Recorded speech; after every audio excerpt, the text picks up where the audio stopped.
Hey guys, I'm Pixel Dan, and this is a review of the Masters of the Universe Classics, Frosta! The first female member of the Great Rebellion and longtime fan-requested character finally comes to the Classics toy line. How does she translate to this classic style? Let's find out.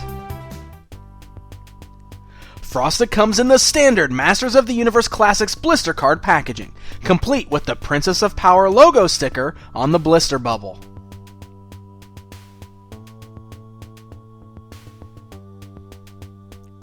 The back of the box shows off other figures released in the line, along with a brand new bio for Frosta.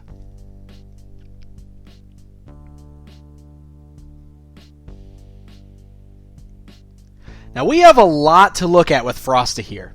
As I said, she's been a character that many have asked for quite some time now. And while her sculpt is well done, I feel there are some design choices on this figure that may be considered a little questionable. So first of all, Frosta's outfit is beautifully designed, with some great detailing in the shape of her bodice, and a cool little snowflake design sculpted into the belt area of her skirt. I think it looks really great.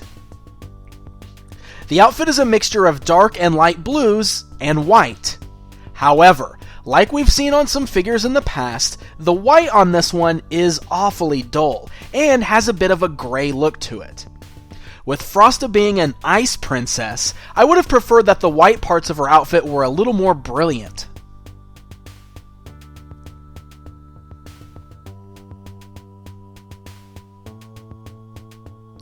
Now, the face has been a hot topic ever since her initial reveal. I will say that I think her face sculpt turned out pretty good, and the paint job on my sample here is very nicely done. Her hair is made out of a translucent dark blue plastic with a bit of a white dry brushing over it. It's a little hard to tell in the video here, but holding it in your hand, you can really see that it's a clear plastic.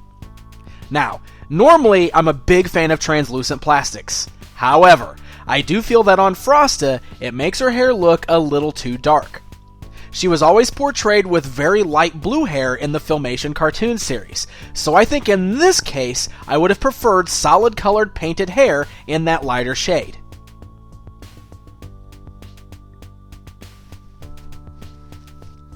Now, the big flaw I unfortunately have to point out on my figure is that the forearms are assembled incorrectly. It's the dreaded reverse forearms, just like we saw with Stinkor. You can tell by the points of the gloves angling in the wrong direction and the shape of the elbow joints. Now, the good news is that this may be an isolated incident, as others who have received review samples from Mattel have correctly assembled forearms on their Frosta. So fingers crossed that this is not a widespread issue and is just a problem with my figure here.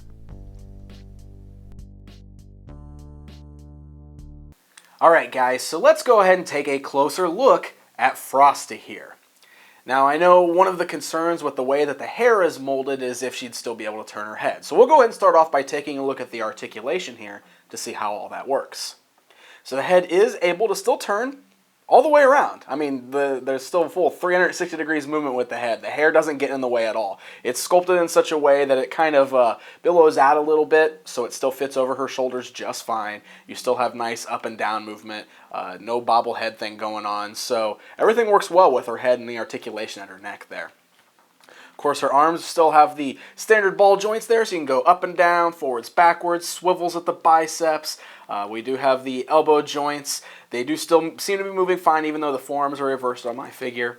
And then you've got the swivels at the wrists there. You got a nice swivel at the waist.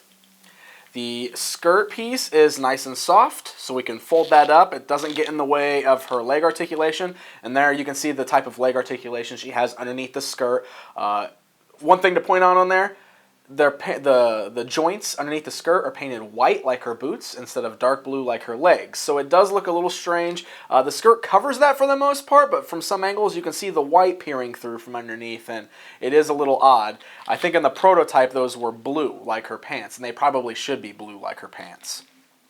But you can see the skirt doesn't hinder the movement at all, so she would be able to ride Swiftwind or something like that if you would want to.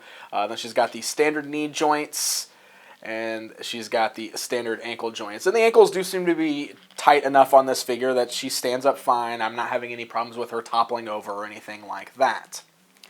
Now she does have a cape piece. You can see it's got a cool little jagged cut there at the bottom. It's got nice little folds in it. It is nice and soft. It's flexible, so it doesn't hinder the articulation at all. It doesn't get in the way. Of course, it's short enough where her legs are longer than the cape, so it does a pretty good job of mirroring the way the cape looked in the cartoon there. You can see it goes around her neck. That's the way it sits. It just sits above her neck, right on their neck there above her shoulders. There's a nice dark blue collar piece. It's a much darker blue than any of the other blues on the body, which is interesting.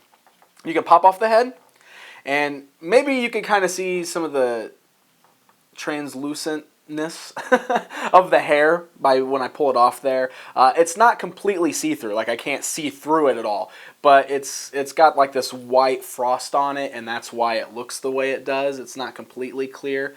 So it's an interesting look. It's definitely got a bit of an icy look. I think that's what Mattel was going for. I'm kind of the opinion that I think it probably should have just been a solid colored plastic that was painted a much lighter blue to better match the cartoon series. But some people might really like this, so, you know, more power to you. And then this is the way the cape works. Like I said, it just slips right over the neck there. Very easy to assemble. Boom, there we go. There's our Frosta.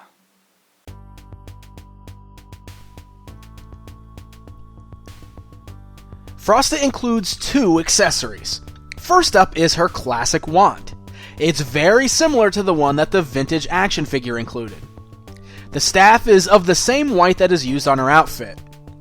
The spinner piece on the top includes translucent blue and nice little silver accents that look really nice, including some really cool sculpted details that are very icy looking.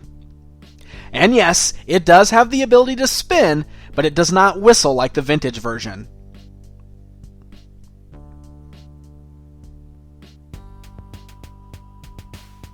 She also includes a shield. It's the same as the She-Ra shield, but is cast in that translucent blue plastic and accented with that silver paint. This gives it a really nice looking, icy look.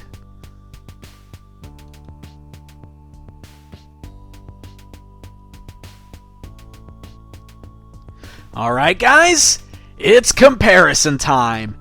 Here's the new Frosta standing alongside her vintage counterpart. Now, my vintage one is incomplete, unfortunately, and not in the best of shape, but this still gives you an idea of how the character was updated for the Classics toy line.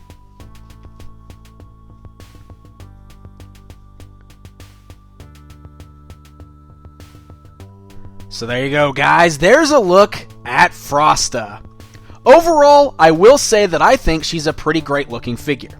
She's a good mix of Filmation and original toy design. I personally like the face sculpt and find the overall sculpting of the figure to be rather beautiful. But there are things I would certainly change, such as brightening the whites and even doing away with that translucent hair. Now, some folks may be perfectly happy with the hair or the overall look of the figure, so it will certainly be up to personal taste and opinion. But the forearms definitely need to be assembled correctly, so I'm really keeping my fingers crossed that this is not a widespread issue once the figure is released. I will say it is really great finally getting Frosta and bolstering the ranks of the Great Rebellion. It is much needed and long overdue. Frosta is part of the 2012 Club Eternia subscription and will be available on MattyCollector.com in October 2012. Until next time,